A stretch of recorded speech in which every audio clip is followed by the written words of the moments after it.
Everything you need to know about a person is found in their journey, but what do you need to know about this person to understand their journey? I had a speaker in one of my classes once say to us, he asked, what pieces of information would I have to know in order to understand the life history of a single tree? And of course everybody answered, you'd need to know weather patterns, rainfall. How sunny is it in the part of the forest that the tree is in? What kind of tree is it? How have the winters been?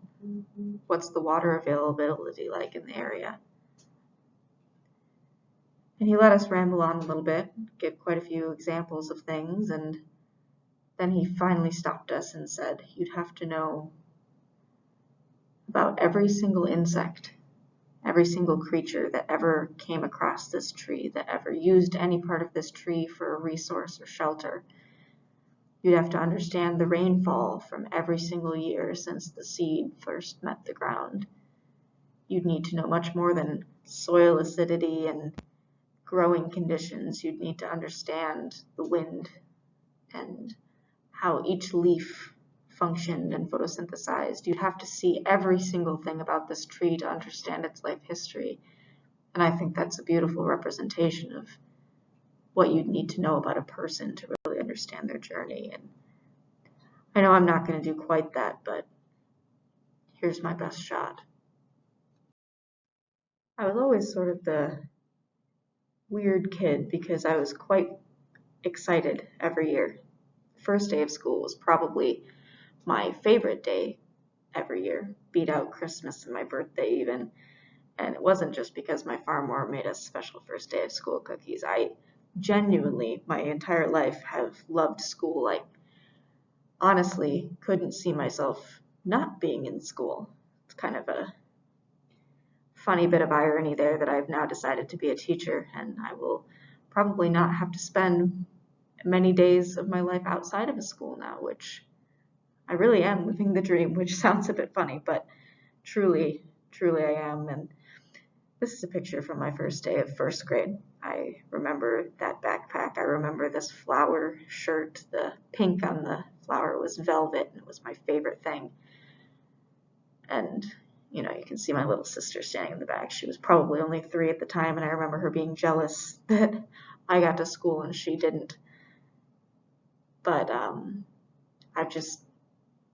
education has always been such a huge part of my life and such a wonderful part of my life. I feel like I've really come full circle in deciding to do what I'm going to do. I was also always kind of the kid that was outside all the time. It was very, very rare that my sister and I weren't outside, whether we were on some sort of camping or hiking trip with our parents, or finding frogs in the lake by the cabin, or playing out with the neighbor kids. We'd be out for 8 hours a day. We'd only come in when it finally got too dark and we couldn't see what we were doing anymore, and it didn't matter if it was raining. If there wasn't lightning, we were out there. And that's really where my love for everything science came from, is I was just always so curious about, why do waterfalls form? Why do some animals live in the water and breathe water, and then other animals can do water and land? Why are the leaves changing every single year, but the pine trees stay the same? And this was a curiosity that was just fueled by my parents and my grandparents. They just really nurtured this curiosity in me, and it's a huge part of why I love science so much and why I've loved the outdoors for as long as I can remember. And I really do love the outdoors. I have always. Here's a couple more examples of just me being in the great outdoors, stealing my mom's binoculars and her hiking bag so I could take a picture looking like some sort of explorer, and catching catfish, which I always found it odd. I tended to catch more catfish than any other kind of fish, which is funny when the lake is mostly filled with bluegills. But anything outdoors was just my absolute favorite thing, and it still is. I'm still very much so more happy outdoors than I would ever be being stuck inside, which is a lot of what kind of drove my decision eventually to switch from a research lab-based type major and switch over to teaching people about what I love the most, and that is science. As you can see from these two pictures, really the only thing that's changed about me is my ability to catch decent-sized fish. With this most recent picture with me with the itty bitty little bluegill, it was kind of a family joke. Oh, how'd you reel that monster in? But I do remember catching that catfish, and that thing almost pulled me off the dock right into the lake with it because it's half the size of me. But no, not much has really changed in my love for the outdoors and my love for fishing. I'm a little bit more grossed out by touching the worms than I used to be as a kid, oddly enough, but I'm still just such a fan of being outside and observing these creatures. And I don't fish a lot because I don't find it too humane. I'd rather scoop them up in a net, but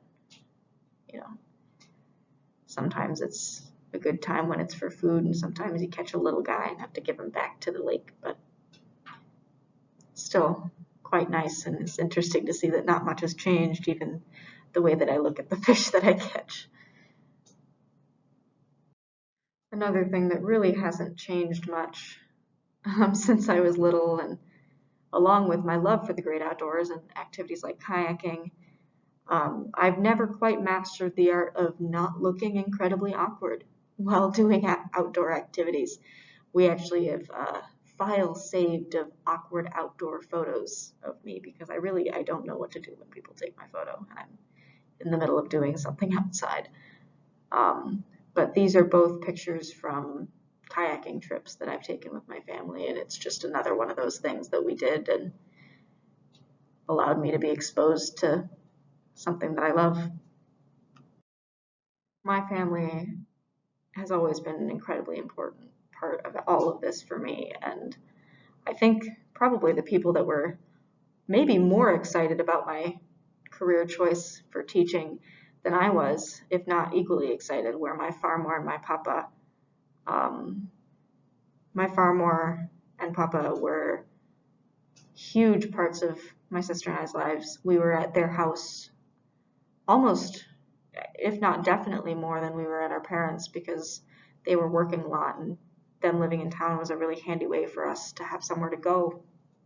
But Farmore has told me ever since I was about 8 years old playing school with my little sister in the middle of summer. Like, what kid would do that?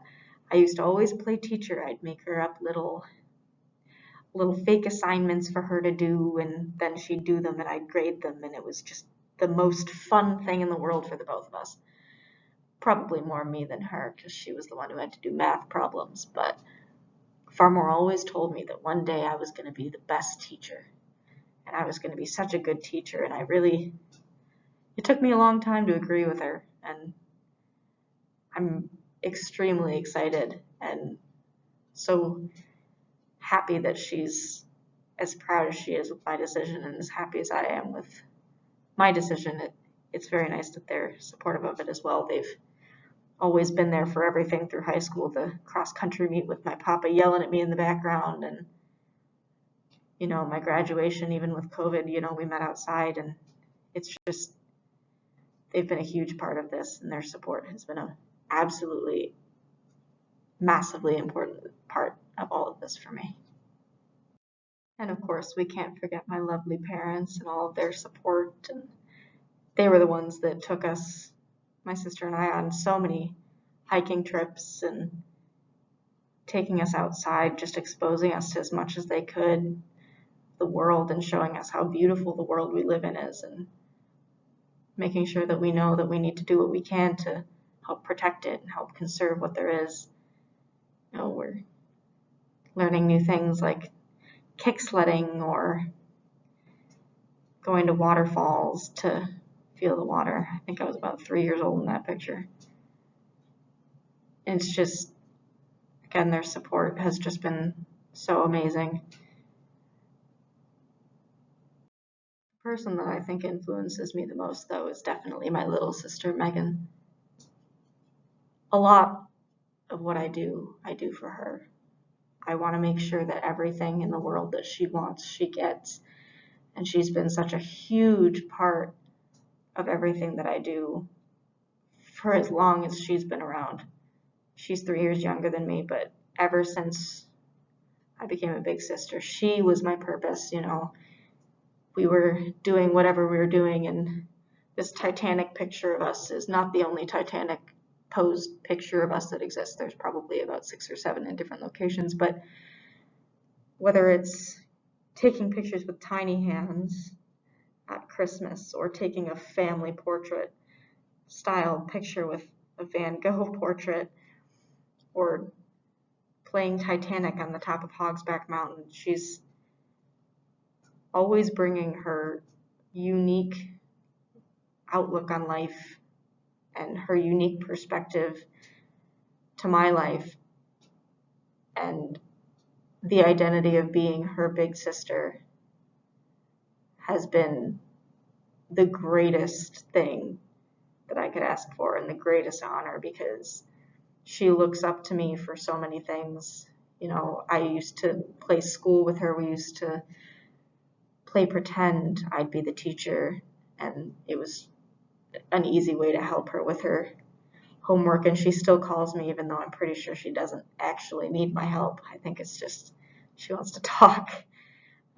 But if we have to talk about algebra to talk, I will teach her algebra. I'm no good at it, but I will do my best.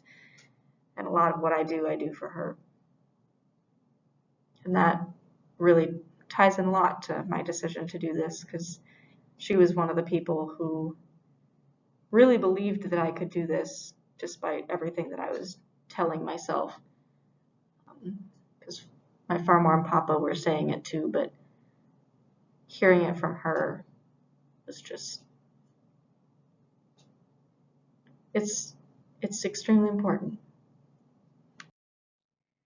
And not too long after my parents split, my dad met a woman named Ani, and Ani has been in my life for many, many years now, and she has become more than just my stepmom. She's a mentor of sorts. She's taught me a lot of things and really inspired me to kind of expand my knowledge on so many different aspects of the world and just learning things that may have been otherwise lost. And a lot of it, lucky for me, ties back into science. She's taught me how to make jelly out of Queen Anne's lace for things like toast, but there's a chemistry type element to that, because when you first steep the flowers in the boiling water, it's this horrible swamp green, but as soon as you add the lemon, the acidity turns it to a gorgeous light pink color.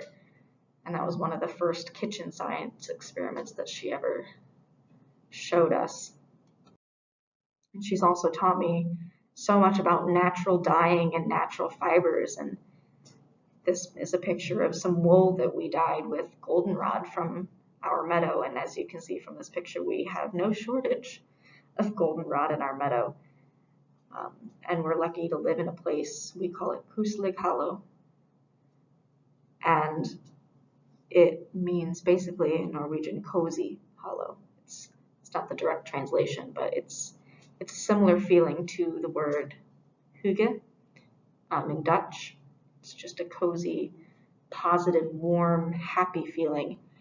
That's what we named this place after. And we're very lucky because it is also one of the last remaining natural sedge meadows in Wisconsin, because many of the others got destroyed by agriculture and farming. So it's a really rich resource that I've been able to sort of explore and dedicate a lot of my interest to, which is very, very, very fortunate. Another thing that Ani inspired was and is my obsession with mushrooms. Any sort of fungi, really.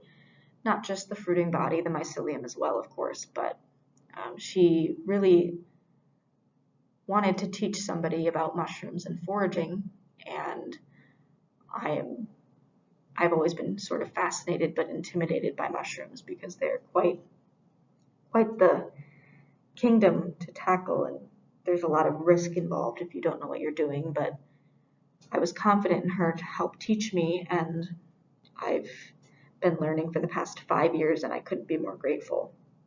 And as you can see from these photos, I'm quite proud of myself when I find things. These are the picture on the left is golden oysters. We pick those very frequently to eat. We make mushroom risottos. They're one that I feel very confident and comfortable identifying for consuming.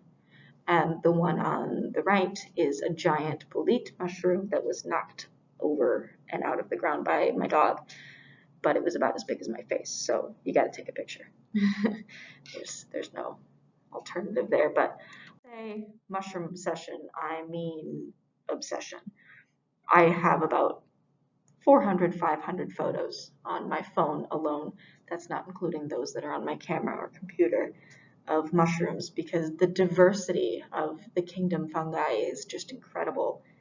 And it is something that is extremely interesting and extremely fascinating to me. And it's something I can talk about for hours. And it's just one of the many, many things about biology and science that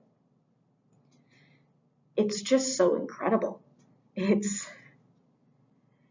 something that I wish I could even begin to explain to people how amazing it is, and how it's the way that I feel about things like mushrooms and, you know, foraging and just all the different diversity and types of mushrooms. The way that I think about that is just,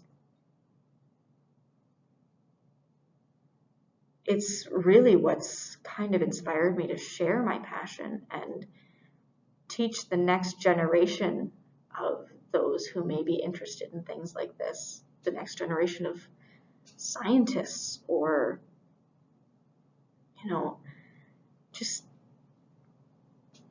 if I can make a difference in any way, I feel like this would be it. And it's not just mushrooms that I love, it's mosses and lichens. I mean, there's just an incredible diversity and just so many different aspects of life that are just, they're right there. And up until a few years ago, I wouldn't have noticed. I didn't notice. I would have never noticed that there's multiple types of moss on a log. I would have just been like, oh, it's moss.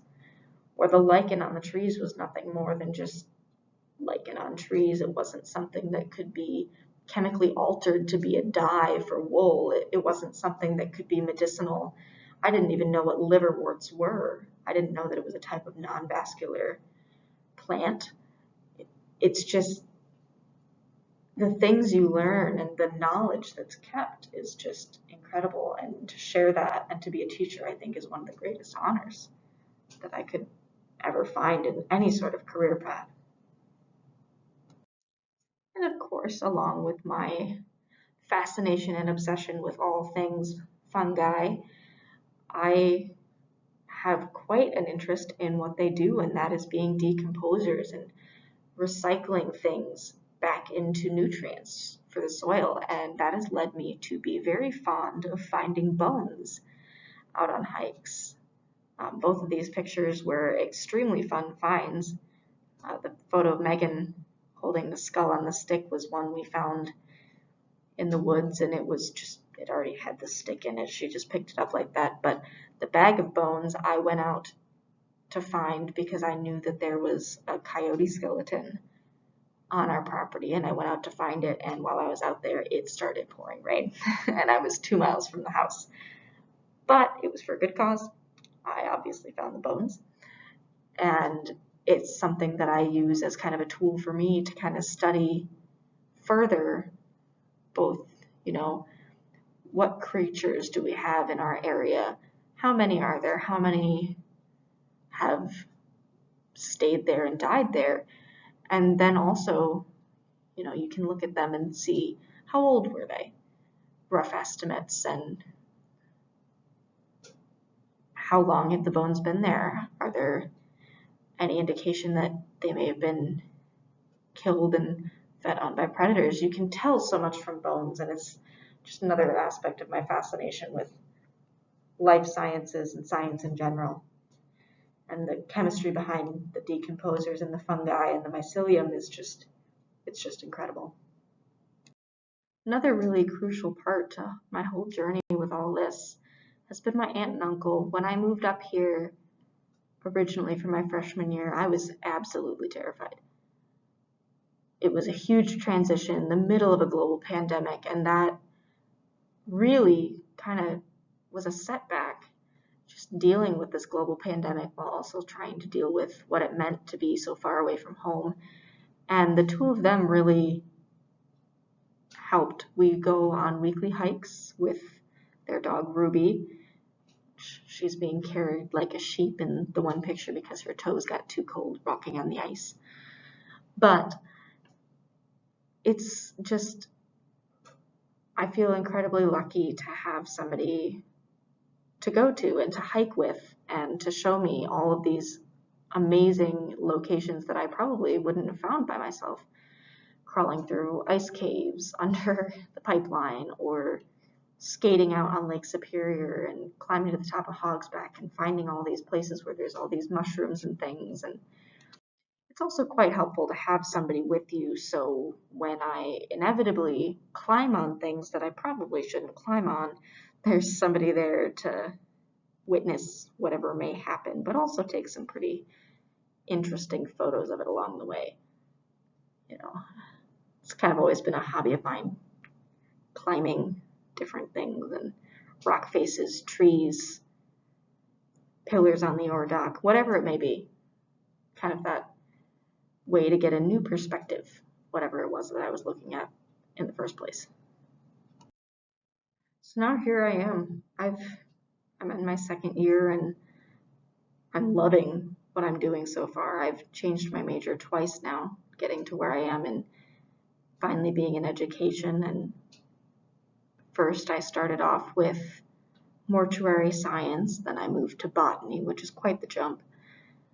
But my love for plants and specifically mycology led me to believe that that would be a path that I would really enjoy, and I did. But I realized that I didn't want to be in a research setting. As much as I love learning new things, my real passion comes from sharing what I do know and the things that I do care about. And that's when I started to think that maybe teaching would be a good option for me. Specifically teaching high school, hopefully high school biology. I'd really take any science though. But the reason I chose high school was because that was the most memorable time of my life for me.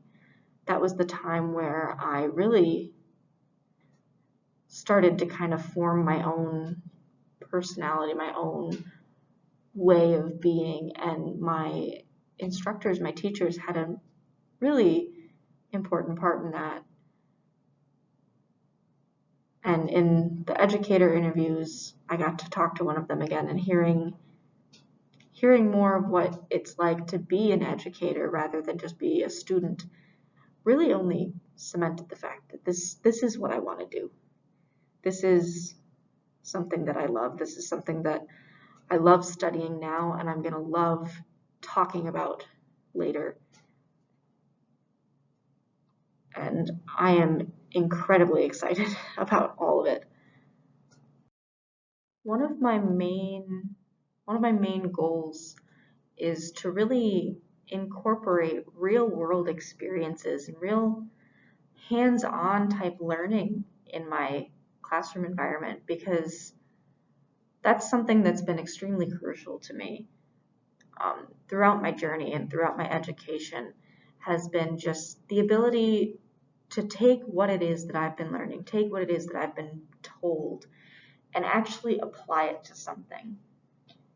Because for example, the photo on the right is a photo of my sister making a bow drill. Well, she's made the bow drill, but she's making a fire with a bow drill using physics. She's using friction to heat the two types of wood, one which is more dense than the other, which will cause enough friction to create heat, which will then ignite a small amount of kindling, and then she will add oxygen to that kindling and add it to more, and eventually add it to a pile of sticks or logs, and there she has a fire from nothing but friction. And the bow drill is held together by tension, which is more physics. And I've been taking my interests and what I've been learning about mushrooms and wild herbs and wild medicines and things, and applying that by going out and finding these things that I've been so carefully identifying and trying to learn how to use properly, and learning what types of environments am I going to find them, what mushrooms are going to grow better with coniferous trees rather than deciduous, what mushrooms or lichens prefer the more acidic soils. And really, that is something that personally I've not been able to get from things like textbooks or lectures. That experience, which will obviously be very different in a classroom setting, but those real world experiences, those real world relevancies for the things that you're learning about are, in my opinion, a crucial part of the education process. And that is why a major goal of mine is to incorporate current events and real world situations into whatever it is I am teaching, and bringing in personal interests and hobbies and skills to really ensure that my classroom environment is an encouraging one, and one that is valued not only by me but by the students that I'm teaching. And even though the journey through the education field and everything that is surely going to be a part of this career path is not going to be easy, I wholeheartedly believe that it's going to be entirely worth it. And if it's a rough road ahead, I'm going to go this way anyways. Don't worry, I'll see myself out after that one. That was a bad pun even for me. Thanks for watching.